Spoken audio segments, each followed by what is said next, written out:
On est peut-être au bord d'une guerre majeure au Moyen-Orient, et tous les signes sont là, juste sous nos yeux. Un porte-avions qui s'évanouit dans la nature, un pont aérien ultra secret, des compagnies aériennes qui clouent leurs avions au sol la nuit. Non, ce ne sont pas des coïncidences, ce sont les pièces d'un puzzle qui, une fois assemblées, nous montrent une chose. Un conflit entre les États-Unis et l'Iran est devenu quasi inévitable. Le premier indice, c'est ce monstre des mers, l'USS Abraham Lincoln. Il filait à toute allure vers le golfe Persique, et puis d'un coup, plus rien. Disparu des écrans radars. Il faut bien comprendre que dans le monde militaire, un silence radio comme celui-là, ça n'a rien d'anodin. C'est le signal clair qu'on passe en mode furtif, en mode combat. Et au même moment, à des milliers de kilomètres de là, un autre manège, beaucoup plus discret celui-ci, est en train de se jouer. Des avions cargo chinois, qui ne volent que de nuit, enchaînent les rotations vers l'Iran. Évidemment, la question que tous les services de renseignement se posent est simple. Qu'est-ce que la Chine est en train de livrer à son allié pour le préparer à une guerre? Mais l'indice le plus troublant, celui qui nous touche presque directement, il vient du ciel civil. Pourquoi, tout à coup, les plus grandes compagnies aériennes du monde annulent tous leurs vols de nuit dans la région? C'est en répondant à ces 3 questions qu'on va pouvoir décrypter ensemble la mécanique infernale qui s'est mise en place. Pour vraiment piger comment on en est arrivé là, en ce 26 janvier 2026, il faut faire un petit retour en arrière. Il y a 1 an à peine, une guerre s'est terminée sans vrai gagnant, laissant derrière elle des braises encore chaudes, prêtes à tout enflammer à la moindre occasion. En juin 2025, il y a eu cette opération Marteau de minuit. Elle a frappé le programme nucléaire iranien. C'était une victoire tactique, c'est vrai, mais sur le plan stratégique, c'était un échec. Parce que oui, les centrifugeuses ont été touchées, mais l'essentiel du danger iranien est resté intact, leur arsenal de missiles balistiques et toute leur chaîne de commandement. En gros, la menace n'a été que retardée, pas du tout éliminée. Et c'est là qu'est tout le problème de cette guerre inachevée. D'un côté, l'Iran est à genoux économiquement, le peuple est dans la rue, mais de l'autre, militairement, le régime est plus provocateur que jamais. Cette situation explosive a créé ce que les stratèges appellent un déficit de dissuasion. En clair, ça veut dire que pour Washington comme pour Téhéran, la barrière psychologique, la peur de se lancer dans un nouvel affrontement direct, a beaucoup baissé. Et l'étincelle qui pourrait mettre le feu aux poudres? Eh bien, c'est une affaire de politique intérieure iranienne. Le président Trump a été très clair, il a fixé une ligne rouge.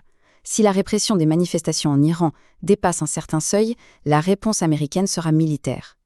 Et voilà comment une crise nationale est en train de servir de justification à un déploiement de forces internationales massif. Alors, quelles sont les forces en présence sur cet échiquier géant?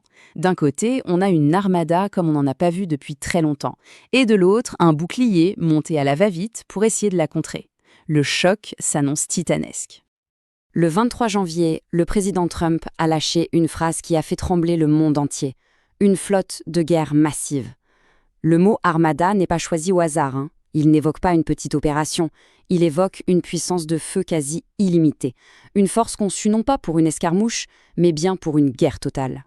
Et la pièce maîtresse de cette armada, l'USS Lincoln, a traversé la moitié de la planète en un temps record. Mais ce n'est pas sa vitesse qui est la plus parlante, c'est la manière. Transpondeur coupé, un minimum de lumière.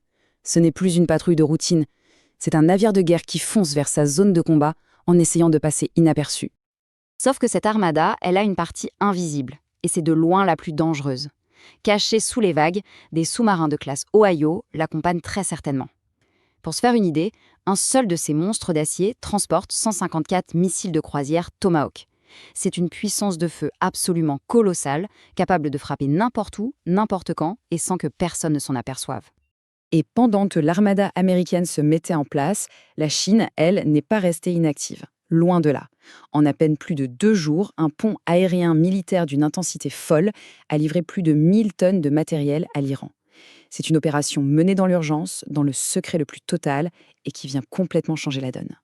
Parce que ce que la Chine a livré, ce ne sont pas juste des fusils ou des munitions, non, on parle de systèmes d'armes capables de transformer le golfe Persique en un véritable piège pour la marine américaine. Des radars qui peuvent voir les avions furtifs, des systèmes de défense antiaérienne ultramodernes et surtout, le pire cauchemar de n'importe quel amiral, les fameux missiles tueurs de porte-avions. Le plan américain semblait parfait, une force écrasante face à une cible affaiblie. Mais un grain de sable, totalement imprévu, est venu gripper toute la machine de guerre.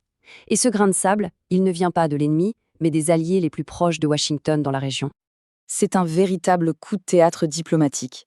L'Arabie Saoudite, le Qatar, les Émirats, tous les uns après les autres, refusent que les États-Unis utilisent leur base pour attaquer l'Iran. Pourquoi ? La raison est simple, la peur.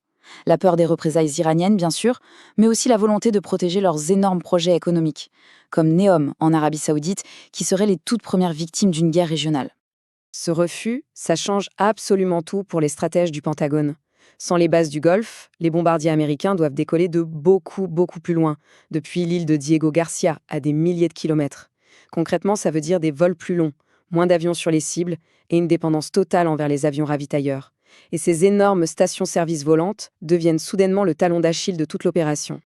Bon, résumons la situation.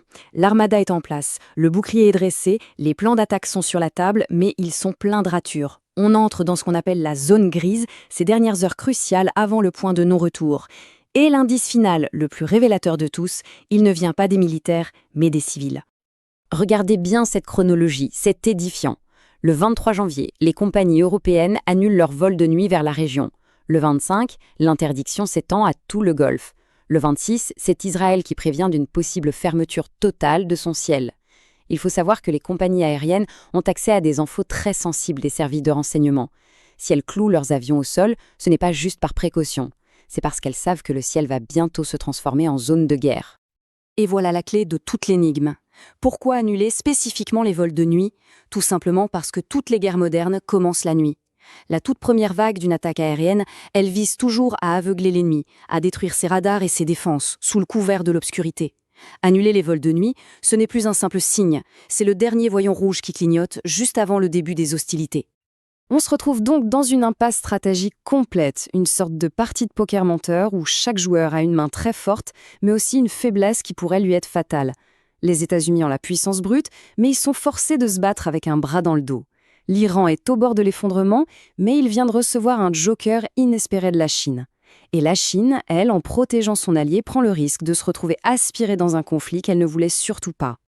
On est donc arrivé au bout de ce compte à rebours. Et la question qui reste, elle est vertigineuse. Cette armada colossale est-elle le dernier argument pour forcer la diplomatie et la paix, ou est-ce le marteau qui va s'abattre sur le régime iranien ? La réponse, quelle qu'elle soit, va redessiner complètement la carte du Moyen-Orient. Et on devrait la connaître dans les toutes prochaines heures.